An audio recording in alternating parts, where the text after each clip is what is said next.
Hi and welcome to AXSChat. I'm delighted to welcome Jason Ménard today to talking with us from London, Ontario. Jay is representing the Ability First coalition. So welcome, Jay. It's great to have you with us.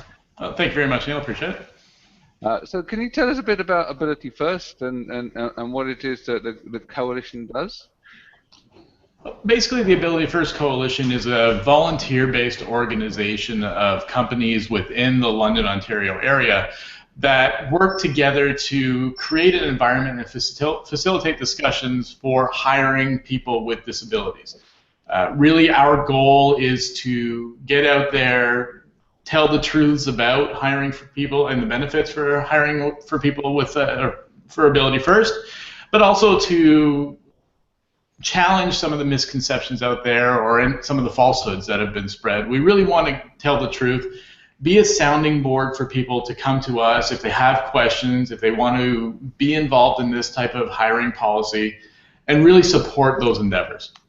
Okay, that sounds great, and it's obviously something close to my heart. I work in a bit of the business that basically enables people to work, and we spend a lot of time looking at how we can facilitate people into work.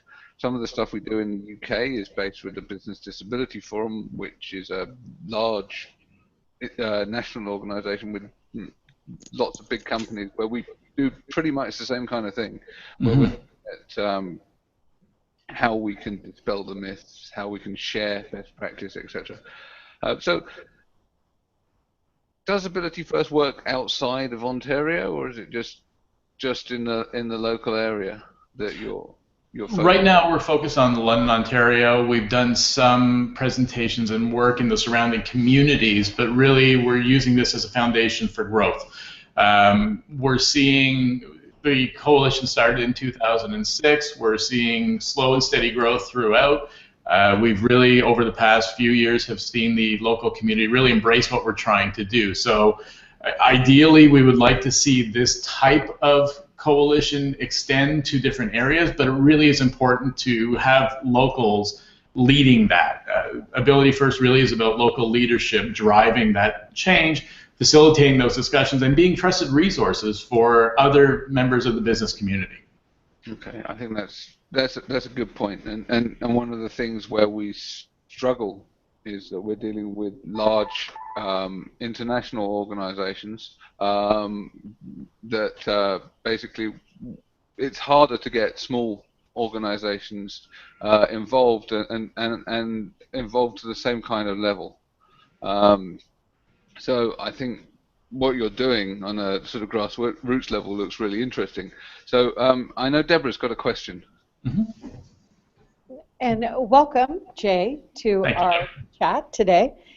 It sounds to me also similar to what we do in the United States with a group called the USBLN.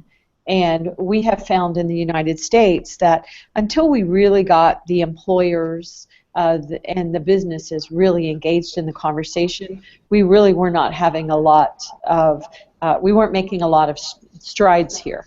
And I know that that's what they found, you know, with the group that Neil was just mentioning. But it's so important that the employers, and I know sometimes employers are not always businesses, but the businesses and the employers really effectively join the conversation. So what does I know that you're a volunteer organization, and a lot of the USBLN, it's a national organization in the U.S., and then most of our states also have, we also have an organization. For example, in Virginia, where I live, we had the Virginia BLN. And so it was sort of part of the US BLN, so that we could really look at this from the perspective of what's happening in Virginia with our employers/businesses. Are you doing something like that, and who are some of the organizations that are involved in this? Well, we really do focus on the discussion part of it and the information sharing. We make a clear distinction that we are not providing jobs for people, and we really don't help people find jobs. We rely very much on our partners. We have a wonderful organization here called Partners in Employment, which is a service provider organization that works with people with disabilities that are looking for jobs and helps them, support them in whatever way in their job search. we're there really to work with the broader community. So as representatives of businesses, I work for a company called Digital Echidna. We're a web design digital agency that is very invested in accessible web design and believes very strongly in those principles.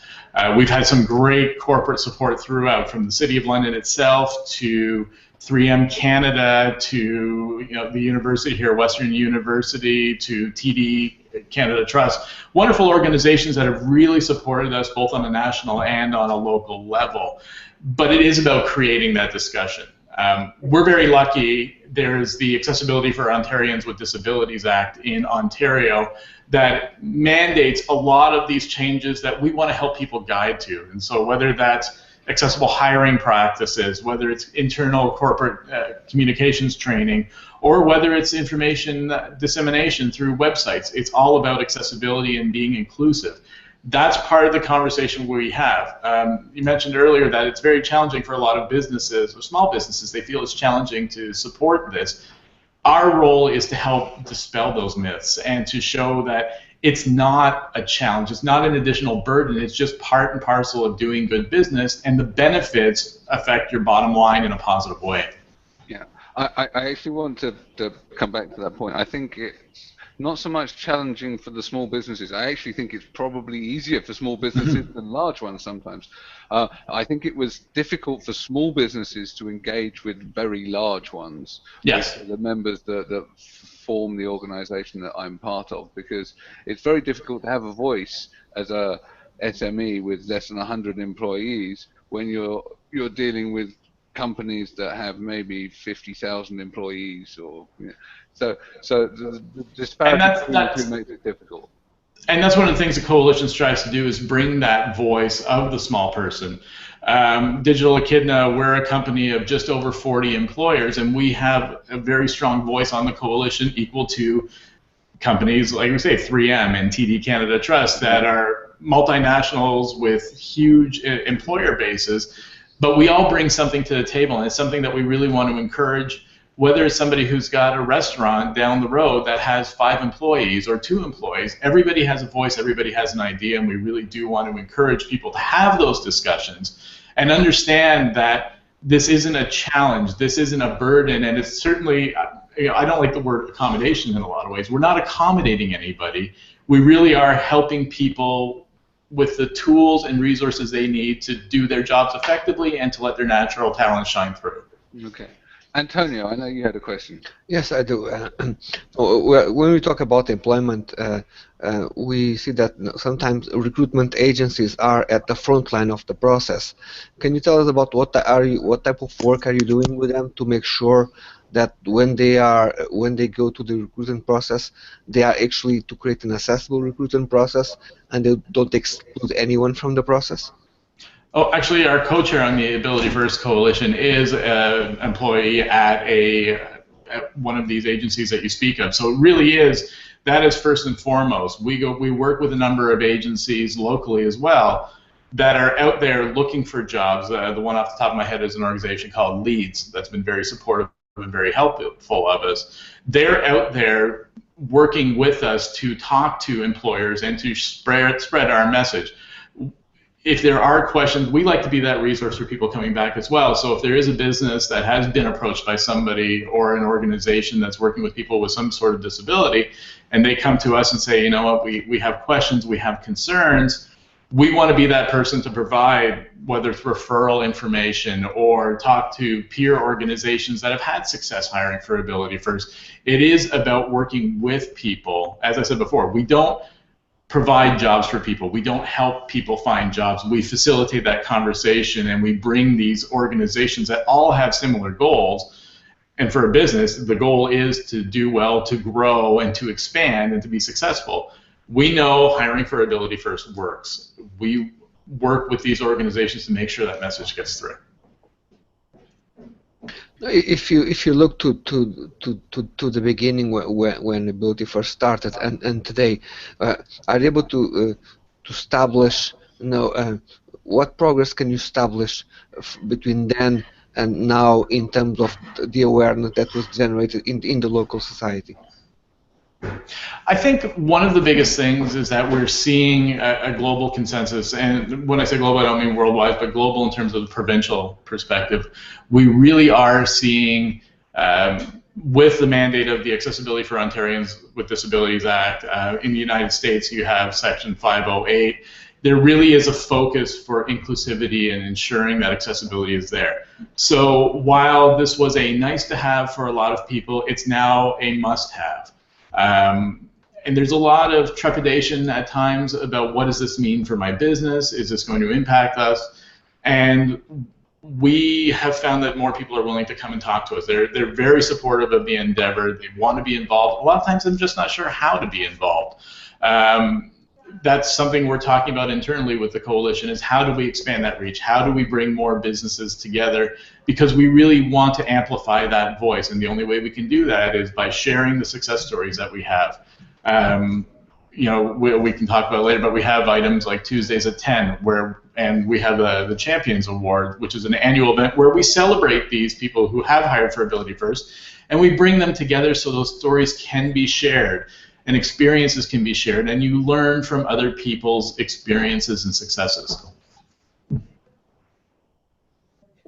Jay, I have a question, sort of a clarity question. Yeah. So I know that we have a lot of different organizations. We've mentioned the USBLN, we've mentioned the Business Forum, a network that Neil is part of in the UK, and I think it's interesting that you keep saying we don't hire people with disabilities, only because people are always assuming that about the work that we do as well. And one thing that I find, as I have done a lot of work and traveled around the world, including many times in Canada, is once again, if the employers are not engaged in a really powerful way, and I say employers, but it make it even broader, business, to talk about things like Antonio just mentioned.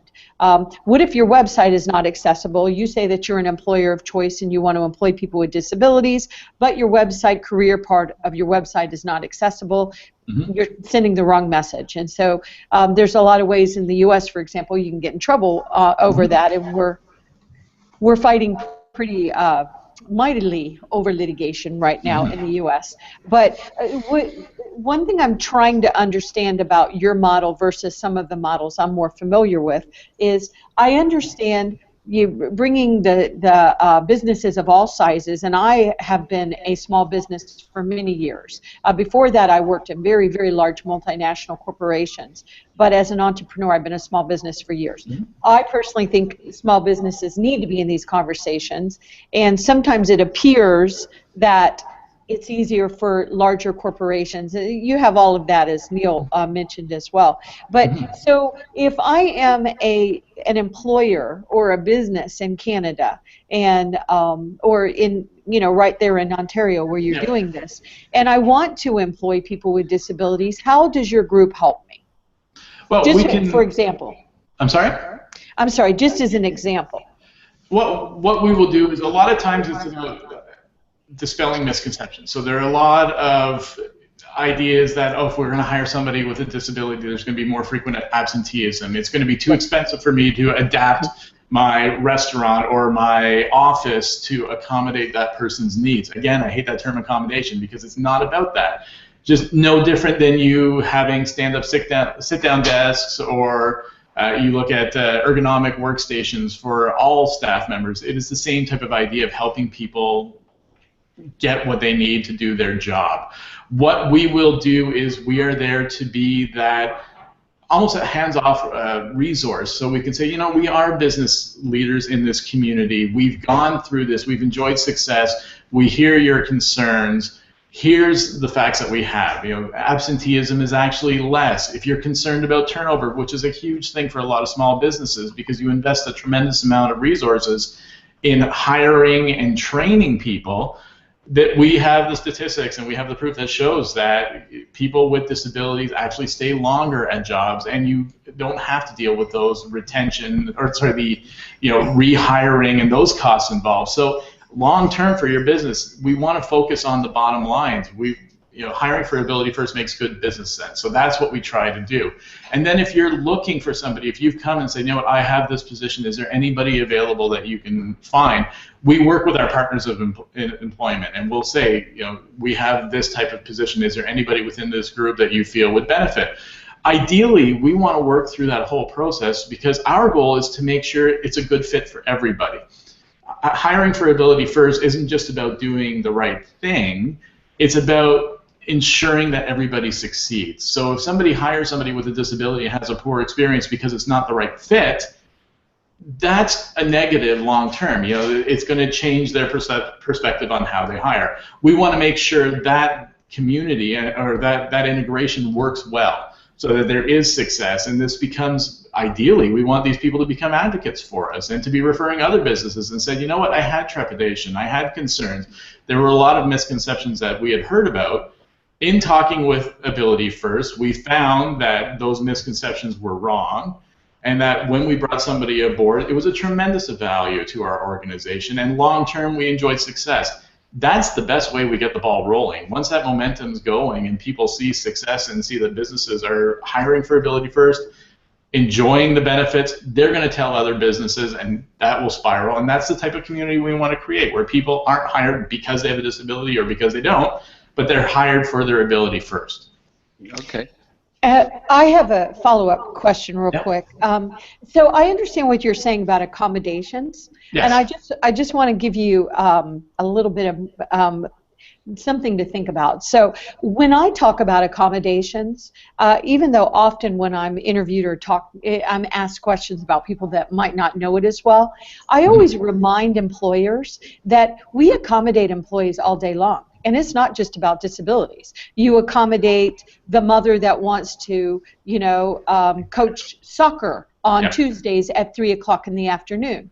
You accommodate, the man who hurt his shoulder, and so he can only use one hand to type for 9 months. We accommodate employees because we want them to be productive and happy, and when employees are happy, they're more productive. So there's nothing wrong with accommodations, but I think there's a misnomer when we say, and I know you agree with me here, that it's just about people with disabilities, because it's not. Accommodations is making sure.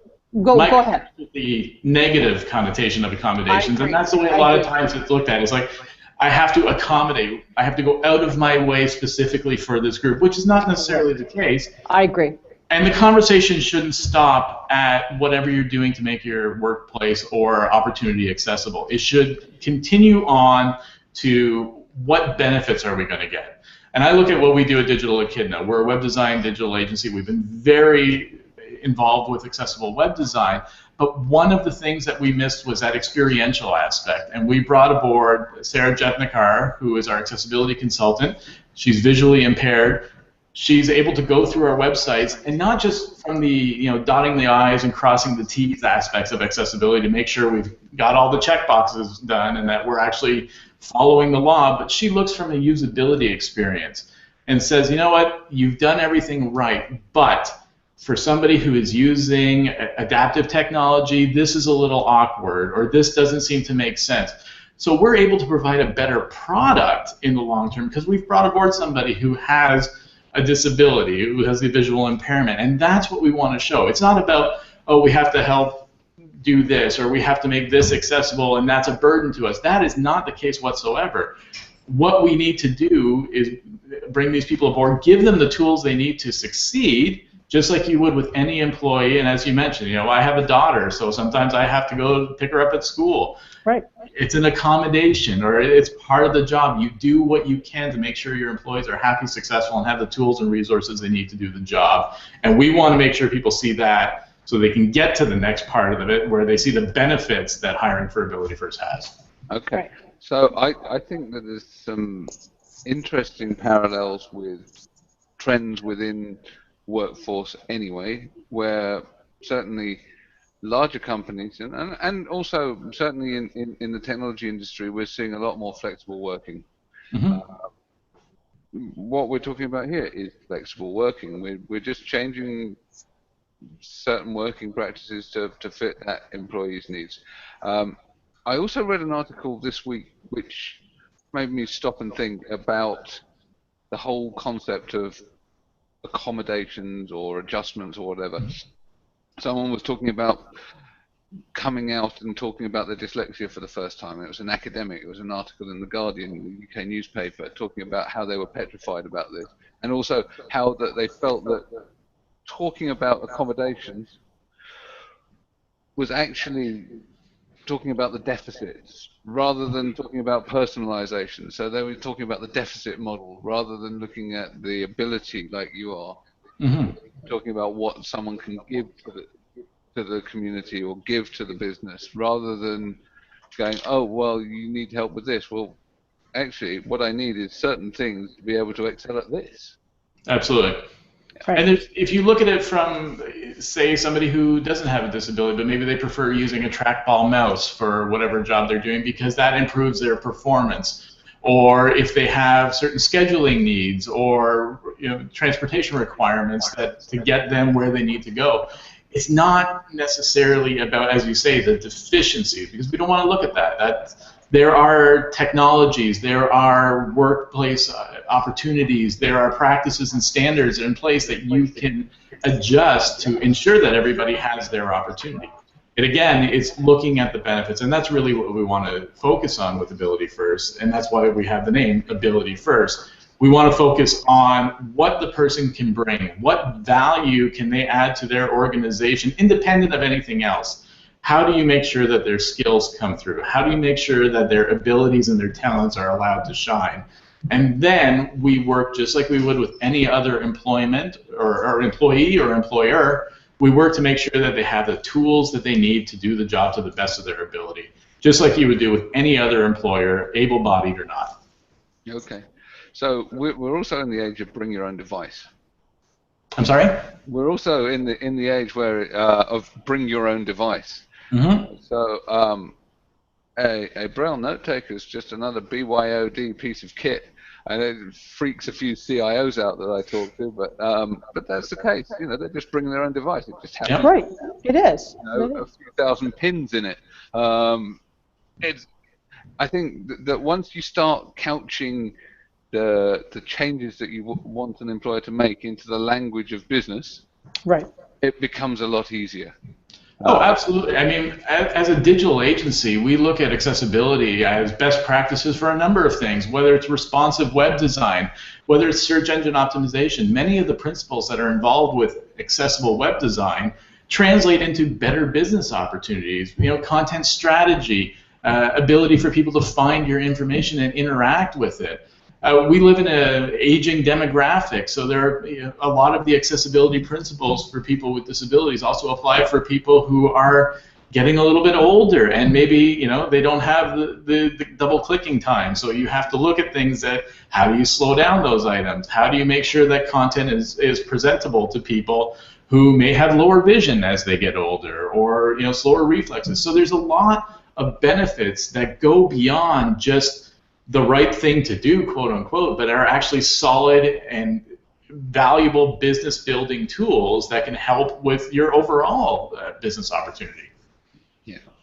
So I'm interested. You talked about the fact that you've got case studies and everything else.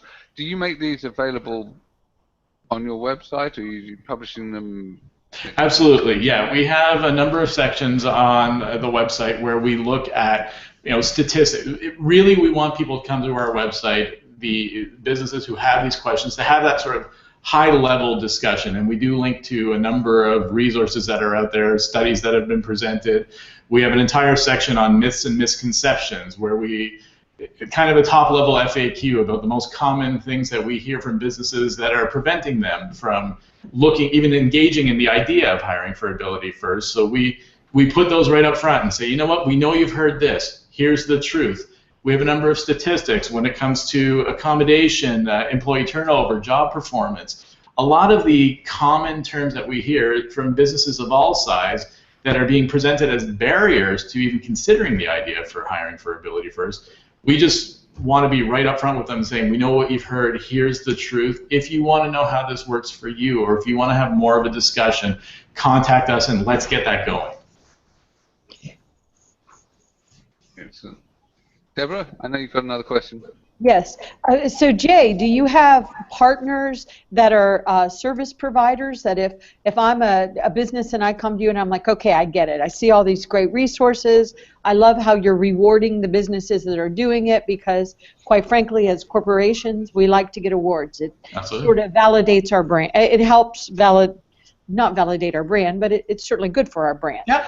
So what if I want to hire people with disabilities? Do you have service providers that are partners that you can refer me to? It sounds like you're experts at your company on accessibility. So if I need to make sure my career site is accessible or my website, I can deal with some of the partners that are part of Ability First. But how is Ability First made up? Is it a nonprofit or an NGO? Do you have service providers? How do things like that work? It is a nonprofit organization. It's made up of a volunteer board of coalition members who are people like myself or representatives from the various business communities who we dedicate a couple of hours of time a month for meetings. We have our events that we put out. We're actually in the midst of looking at how we're going to go forward for the next 2 years because we've reached a point where we feel we need to be more proactive with getting out and speaking to people and spreading this message. We've had a lot of excellent support from the members that we've already had from the businesses that we've featured on Tuesdays at 10 or in any publications that we've done. So we're looking at ways of spreading the message. We've had wonderful events. Every year we do the Champions Awards, as you alluded to, where we recognize businesses, small, medium-sized, and large, that have succeeded in hiring for Ability First. The great thing about those events is that the stories get told within the confines of that room. So there's 200, 300, 400 people who may get an idea, who may be inspired by somebody else's efforts. We have wonderful speakers come in that talk about the value that they've had personally, either as somebody with a disability or hiring, or in many cases both. And then what we do, as we said, we don't hire specifically, but we do try to provide supports. If you're interested in hiring for somebody with a disability, we have our partners of employment, which are service provider agencies that work with people with disabilities or work within those communities and can help. Really, they're the boots on the ground type. They're the ones that are out there, and once you've made this decision, and if there's a fit and a match that they can have, they will work with you, and they're very dedicated at ensuring that they're setting up both the business and the employee for success. Because as I mentioned before, that's the key. We want everybody to not just hire for Ability First, but to succeed in hiring for Ability First. Well said. Thank you. So just one last question around these case studies. Are you also presenting local data that you've gathered yourself? Because I think that's really powerful. You talked about large pointing to other case studies and so on, but have you got members that are actually producing data that they're willing to share with the larger community? We haven't yet gotten to that point. We're still very much at the anecdotal stage. So a lot of what we're doing is sharing success stories. It is something that we need to work on because we do want to have that hard and fast data. We have hard and fast data on a broader perspective, whether you're looking at national or provincial information or even international information. But if you're asking, do we have specific London data? At this point, we're not at that maturity level. We're trying to get there. That's something we're working for. But we don't have that pool of resources right now. We have statistics in regards to how many businesses have supported the coalition, that have attended events, that have reached out to us and contacted us. But that is something that long term, that's where we want to go. We want to make sure that people can see this is not just a concept that works elsewhere. It works in London. We are seeing it with our anecdotal reports and our success stories and our Tuesdays at 10s, but we haven't presented anything in terms of a formalized document with analytics and statistical analysis. Okay, so that's something that I think Lloyds Bank did a really good job of in the UK. They produced a case study of how they'd managed to move from ad hoc adjustments to much more systematic way of doing stuff, and they'd actually removed layers of bureaucracy. So rather than having to go through an assessment process, they just opened it up and allowed people to order stuff. And they reduced the lead times to people getting their equipment and adjustments significantly. They also reduced the average cost of the adjustments, and they've increased all of their employee retention rates and reduced sick time and all this kind of stuff. So I think it's and again, that's stuff we have anecdotally. We're getting that from our people. We have some wonderful businesses, small and large, that are telling us these stories. We just need to compile that information in something that is a little more has a little more rigor to it than right now. It's creating the discussion and creating that environment. Yeah, and I'm sure I can find the link. It was done by the Business Disability Forum again. So Lloyd's they've published that whole case study, so it's publicly available. I'll try and make sure I publish it during AXSChat tomorrow night. Thank you. Yeah, along that lines, why we do things like this is a great opportunity, and on behalf of the Ability First Coalition, we do want to thank you for reaching out to us and allowing us this forum, because we really do want to spread the message of hiring for Ability First. We do, every month, we do something called Tuesdays at 10, which is a Twitter chat where we take some of our success stories, some of those businesses locally. Echidna has been a part of it. We've had a number of companies, large and small, that have participated in this. It's once a month on a Tuesday. Hashtag is hashtag TUES at, not the at sign, but AT10.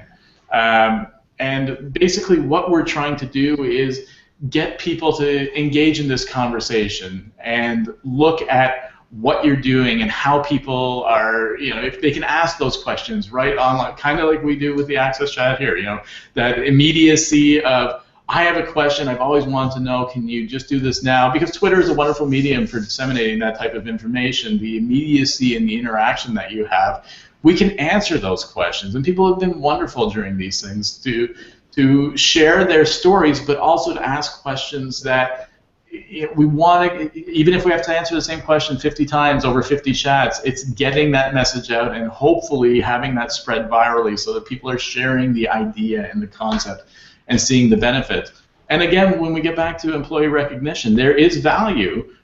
I don't think any of the people that we work with are doing it because they want to be recognized for how great of people they are, how great of businesses they are. They do it because they believe in it, and that's wonderful. But if we can provide them with the added value of having that type of recognition, so that somebody who's sitting there, we have a frozen yogurt store that locally called Chill that was one of our Tuesdays at 10 participants, and if somebody sits there and says, you know what, I want to support that business long term because I believe in what they're doing and I support hiring for Ability First, then that's wonderful. That's great for everybody involved. And again, it comes down to that.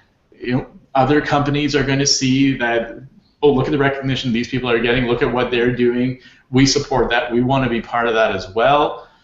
And it's just, as you said, it's a horrible part of business, when you say, are you doing things for recognition? I don't think most people are, but it is nice to receive it when you get it.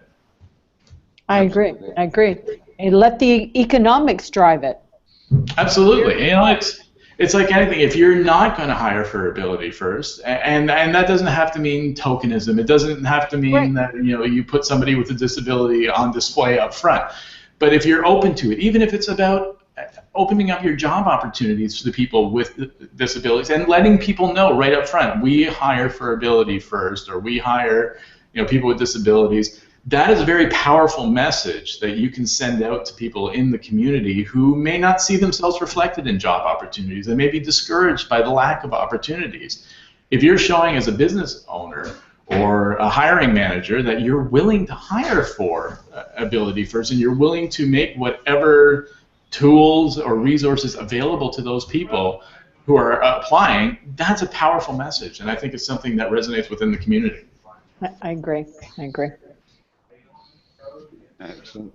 So I think we've actually reached the end of our half hour. So I'd like to thank you very much. It's been great to have you on. We look forward to you joining us on Twitter. Well, again, thank you so much for having us on. We really do appreciate it. We encourage people to to visit our website at as often as they can. If there's any local people who are interested in joining the coalition, we'd love to support that, and we'll speak for them. If there are anybody who's interested in starting up an Ability First chapter elsewhere around the world, we're happy to share our resources and our experiences with people, because this isn't proprietary. This isn't something that we're going to make money off of.